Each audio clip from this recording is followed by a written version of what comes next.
Ada. Okey. Lagu aja. Lagu aja. Kebor ka? Kebor. Ada yang ngabung ni nyumu. Engkau bermain nyumu.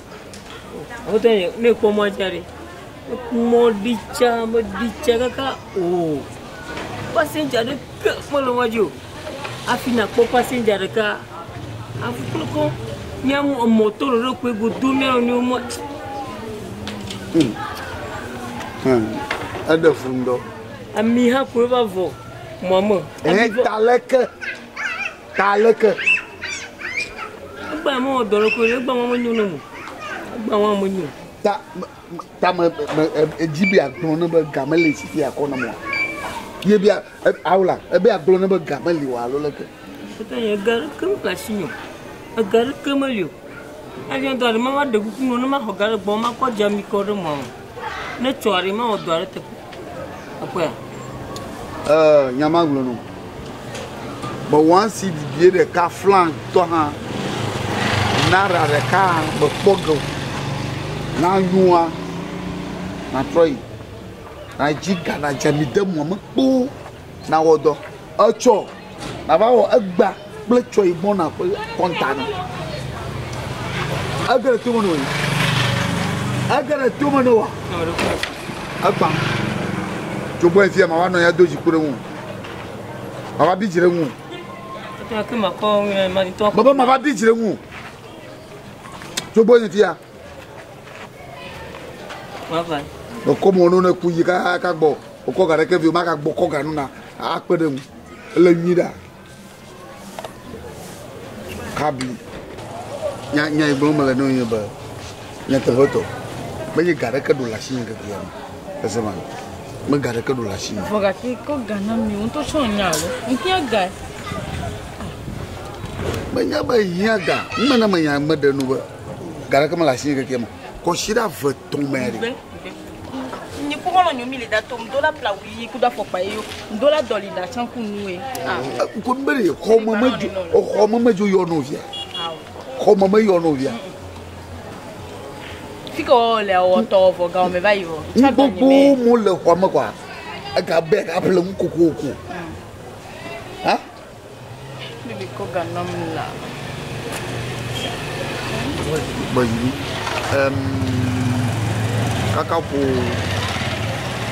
venter gagni zangani pepe a trova no ni maga te va fio okay ni to ma awu ni do da ko ganam la kabali fiaola no mo glonya sinala mo glonya evo difficile pele na me Malena sikin mama to yakho. Oh. Vai wa mleko da solo na mamolo. No mo call the novia. Oh. Awure. Nini. Okay, you no nyere. Eke mo ngi ye. Kaka po ba ga dek plafond na Jova. Ya. Okay, odogo. Oh, lucky halamu. Lucky lamu. Okay, cho. Ada mak buat tu, mak plano. Belum yang ni, aku ada nyari kali ni, pokok angwa. Oh, dokumen belum agba.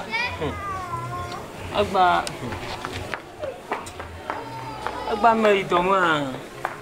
Jok bufur joro jinya agba, masa gomolo.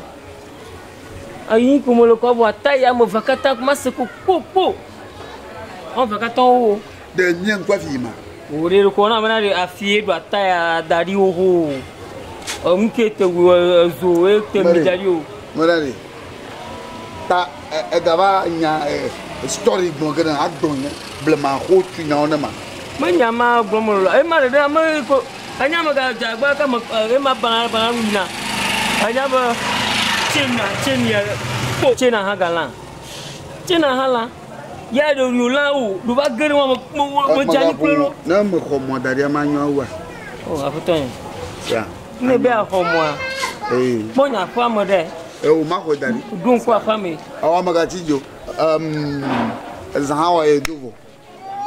echondiere na ba Abotone. na komore Masi kakari madungbono into dungbono na atuare ma achoto ha ko geve akogba to have ala ko choma to have ekwa acho na vai agba ko cho into aja agba ko e gbo mo lebere na ko view ma ho mo na emagba ma drama do ntokura no na ba ho sia magavo sia amo akuga sia Abotone ya tepa akuga no ga ho masinyolo o ima ho no acho into mavunga ga ko binolo awo do kata ko ga o dogata ko ga veri ala ngakere ni ala muton mala ngakere ni amaton ala ngakere ni amaton chere ni mama biovia jeton bon wa hay akba ça kabijo hay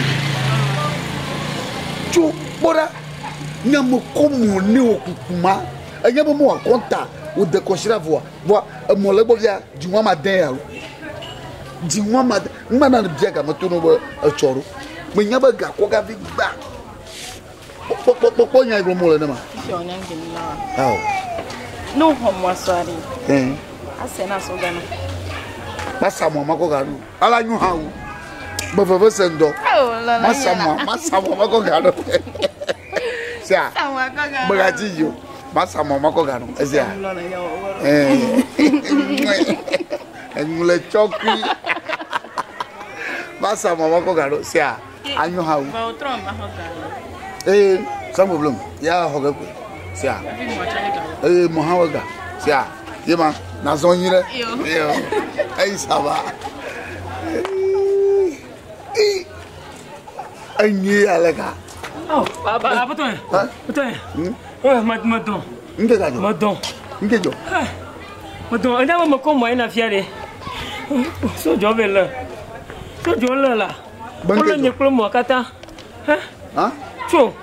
Olo klo mo. Olo nye klo mo kata. Bangejo. Ke jo vie mo blanc ta ya wo chena la motiva ina ha. Hein? Me se wa gomo. Fate-moi avec nous. Fate-moi avec nous. Ah ola, anya ke mo po wunya wu. Abotone. Ngejo.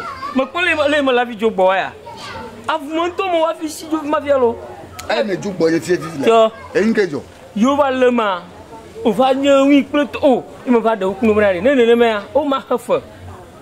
O ma hafa ba. Gare ko onto ya gare ke ma la sinyo. O ma ha pe ya ton. E be le ne ma. Ke ma jo drama. Yenye mo ya ma jo drama ta ma drama ko ba hafa.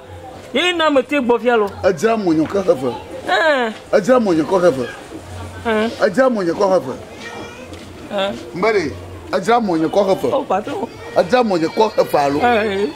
Oh patron. Va ma toucher ka. O ta yo gba didi. Awa o. Ye to ma toucher ka. To ja wa na nya. Baba ma toucher. Oh amoto. Ajira mo yan ko hafa. To ja mo de kuno. Baba ajira mo yan ko hafa lo. Wa le be ma yo atu. Amoto nya. Mada be ajira mo. Senya gloma la. Mada be ajira mo. Ko hafa ati e cha gbegbo. E yo da si unya. No problem. Fadido. Amoto nya. Fadido. Ka bi o ke Ba fadido. Baba ti, wa ti so jo ko la.